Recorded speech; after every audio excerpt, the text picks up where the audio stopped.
درود میگم به همه اون عزیزانی که این لحظه ما رو تماشا دارند. امروز شنبه هست و 12 میلیون طوری میبینید در پراگ هوا بارانی است و قبل از شروع گفتگوی من با شما من همراه همکارم اسکندر خواجه میرزاده دو انتخاب داشتیم، یا در استودیو گرم با شما صحبت کنیم و اینکه در هوای باز که طوری میبینید بارانی است و ما دویم رو انتخاب کردیم. به حال من در کوچه بارانی پراگ در شما در گفتگو میباشم، با شما در گفتگو هستم و ساعت به وقت پراگ 7 و 8 دقیقه است، متناسباً به وقت دوشنبه ساعت 10.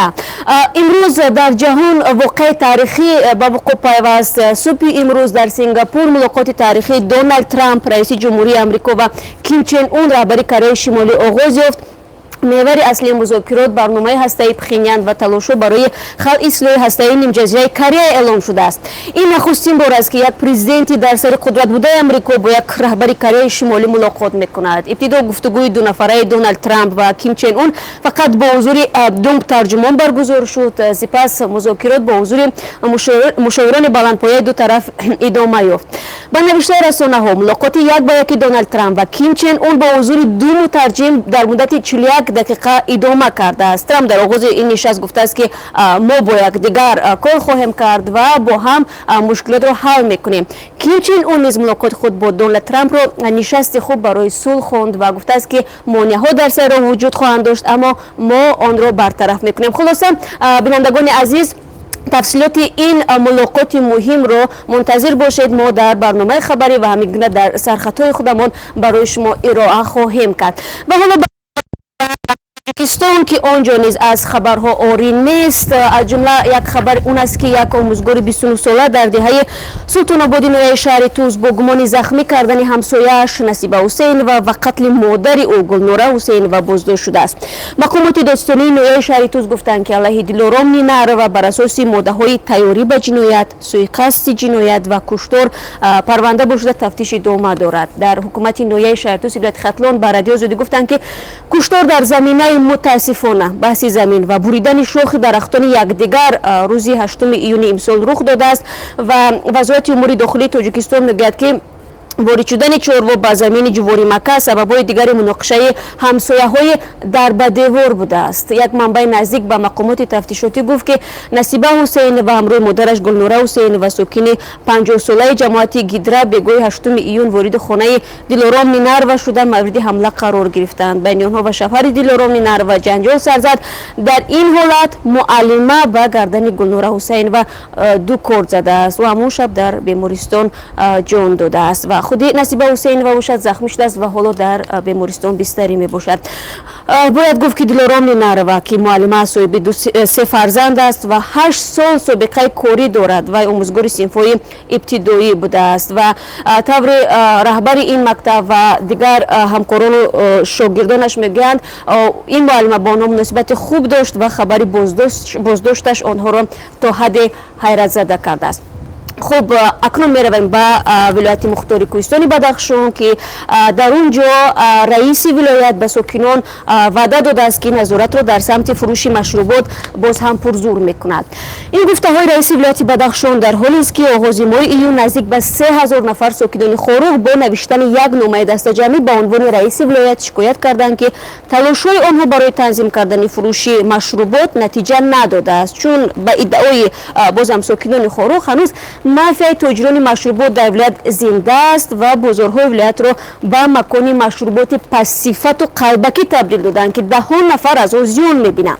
نظر ساکنان خاروق در رابطه با مشروبات به دو گروه جدا شده است. یک گروه طلب دارند که فروش مشروبات در حدود ولایت عموما منع کرده شود. گروه دیگر طرفدار تنظیم شدن فروش مشروبات هستند و خواهان جداً نظارت شدن صفت مشروبات در فروشگاه‌ها میباشند. خب رئیس ولایت بدخشان گفت که پس از مراجعت ساکنان با شرکت همه مقامات و فعالان جامعه شهروندی مجلس دایر کرد و گفت که тоҷикистон давлати дунявӣ ва ҳуқуқбунёд аст ва мақомот воридоту фурӯши машруботи спиртиро манъ кардан наметавонад, аммо ба ҳар ҳол бо назардошти ин талаби сокинон онҳо тасмим гирифтанд ки фурӯши машруботро берун аз соати 8 субҳ то 5 шом маҳдуд кунанд. зимнан бояд бигӯям ки тибқи омори расмӣ танҳо дар як соли гузашта дар вилояти мухтори кӯҳистони Бадахшон 3 ҳолати аз машруботи пастсифат дар гузаштани мардон ба қайд гирифта шудааст. хуб аз Бадахшон нигоҳе меандозем ба Суғд ки дар онҷо достони алайҳи мудири ошхонаи маъруфи Муҳаммад ки мурғҳоро зинда ба зинда дар авғани бирён мепухтааст парвандаи ҷиноӣ боз намудааст. мақомот мудири ин ошхонаро барои таҳия ва фурӯши ғизои ба саломатии инсон зарарнок айбдор мекунанд. навори зинда ба зиндаи баде ки равғани бирён андохта ва пар кардани мурғҳо дар ин ошхона агар ёд дошта бошед моҳи апрел ба шабакаи интернетӣ роҳ ёфт ва баҳсҳои зиёдеро ҳам ба вуҷуд овард.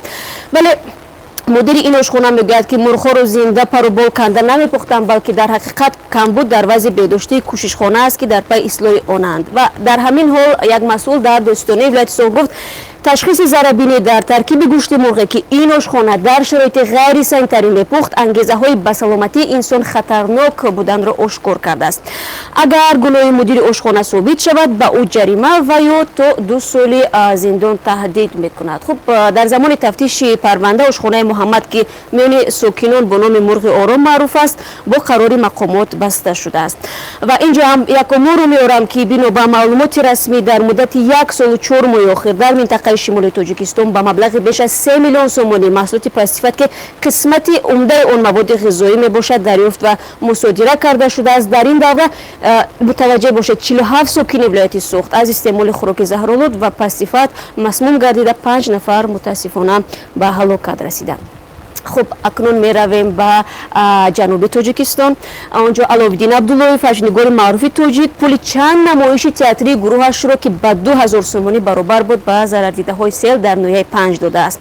ӯ рӯзи 11 июн дар суҳбат бо Радиои Озодӣ гуфт шояд ин маблағ кам аст вале тамоми даромадашон аз намоиш ҳамин қадар буд. Абдуллоев гуфт ки бо ин амал хостанд ки таваҷҷӯҳи афроди дороро ба мушкили мардуми осебдида ҷалб кунанд бахусус дар итои Рамазон ва Қурбон. хуб шумо низ дӯстони азиз ки то охири моҳи Рамазон ва то фаросии иди Рамазон 3 рӯзгар боқӣ мондааст. аз фурсат истифода баред, хайру сахо кунед ва барномаҳои хабариро фаромӯш накунед ки тамошо кунед, гӯш кунед, чунки бо мо шумо ҳатман дар ҷараёни хабарҳои дох хоҳед буд. ҳамаи шуморо ман баъд аз камтар аз 3 соат дигар дар пахши мустақим ва дар тақдими сархатҳои муҳимтарин хабарҳои Тоҷикистону ҷаҳон мунтазир ҳастам.